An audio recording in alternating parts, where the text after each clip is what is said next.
अर्धा एकर आंब्याची बाग होती, त्याच्यातले आमचे सगळे आंबे गळून गेले. चाकूर तालुक्यातल्या आष्टा परिसरात आहे. रब्बी पिकांसह आता फळबागेला देखील बसताना पाहायला मिळतोय खरं म्हणजे.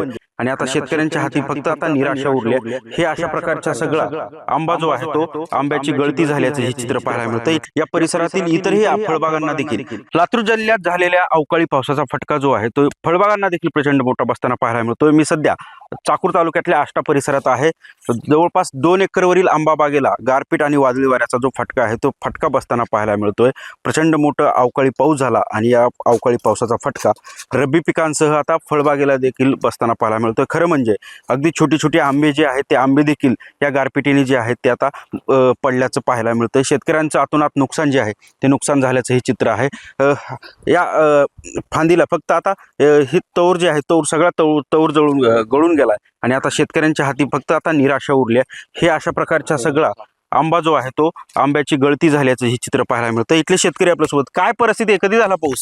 काल झाला दुपारी 3 वाजता पाऊस भरपूर आला.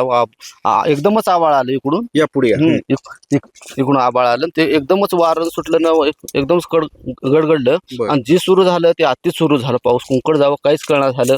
उगं झाडाखाली उगं बसलो, तसंच कोपऱ्यात येऊन बसलो. तर पत्रा शेडकड देखील जाणार. किती एकर आंबा लागवड केली होती आणि किती नुकसान झाले? अर्धा एकर लावली होती. अच्छा. अर्धा एकर आंब्याची बाग होती, त्याच्यातले आमचे सगळे आंबे गळून गेले.